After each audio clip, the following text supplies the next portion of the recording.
Anyway, I wanted to talk about humility as a real estate agent. You say, well, John, what's that about? Well, I feel like you cannot go through this business all the time without some level of humility. And if you try, it will get beaten into you. It's a vicious and brutal game that I don't wish on anyone. Why does humility come up? Well, I've always been fascinated by those people that are online, or those people that you see in TikTok videos, or those people that you see, I guess, on the websites. Although I don't know how many people go to websites anymore, but all these people that like are so certain about everything that's going to happen in the real estate world. Like everybody always knows what the best thing to do is about your house, about your particular situation. And it's funny to me. Every agent knows exactly what the price is it's going to be, that you're going to be able to sell your house for. Everybody knows what the price is that you're going to be able to buy a house for. And I'm telling you, as I work in the business for years now, more than a decade, I don't think you can go along and not be humbled. Or you're just, now it's fascinating to me. Now, do you do it because you are trying to project some sort of confidence so that your clients believe your bullshit? Or is it something where, you have like a personality defect that makes you think that you have to know it all, or make you believe you know it all?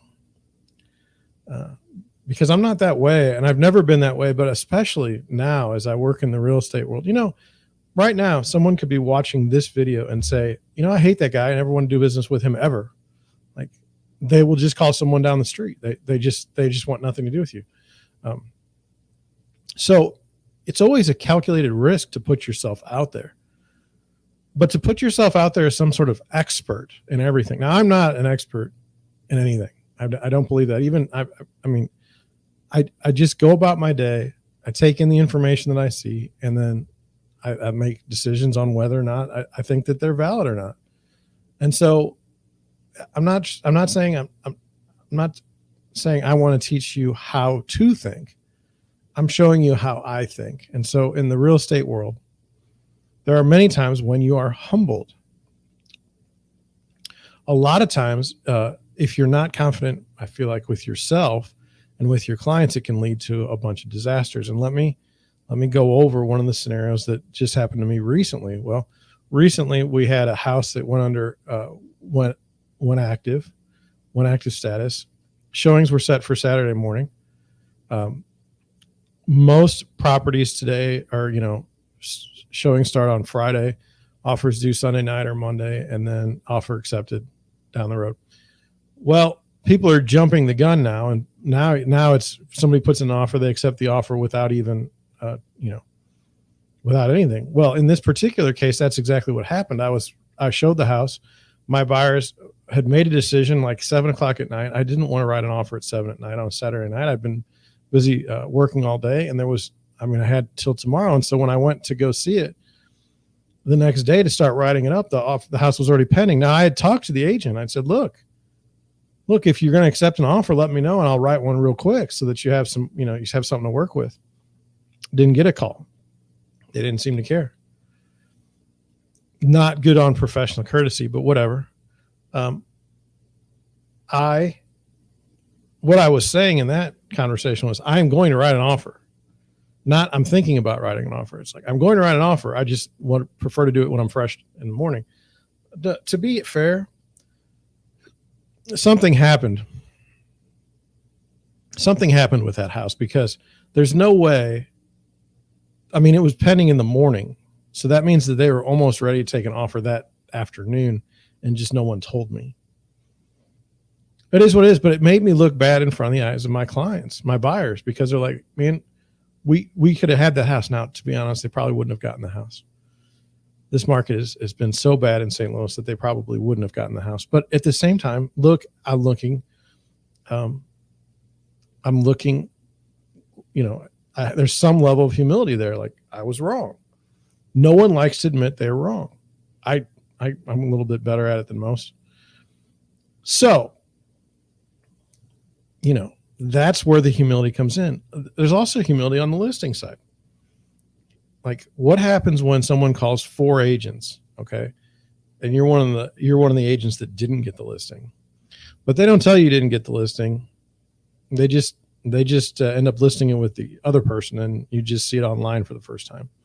How does that make you feel? Well, you're humbled, because at the end of the day, they didn't like you. There was something about you they didn't like. They didn't trust, and they felt someone else would do a better job selling their house than you. So that doesn't make you feel good. I'll be honest. I mean, I've had it happen. It's not a good feeling. Humble.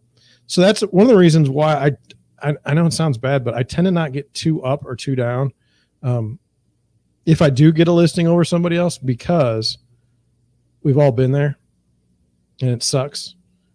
And I don't wish it on anybody. I wish it would be as simple as, everybody was a great agent and everybody liked everybody and it all worked out, and it doesn't work that way. So there's a chance to be humble. So no matter what I wear, no matter what I look like, no matter what I say, no matter what car I drive, I can go somewhere. Could be the best agent in St. Louis, and I could still walk out of there without getting the listing. That is a cause for humility. Let's talk about more causes for humility while you're an agent.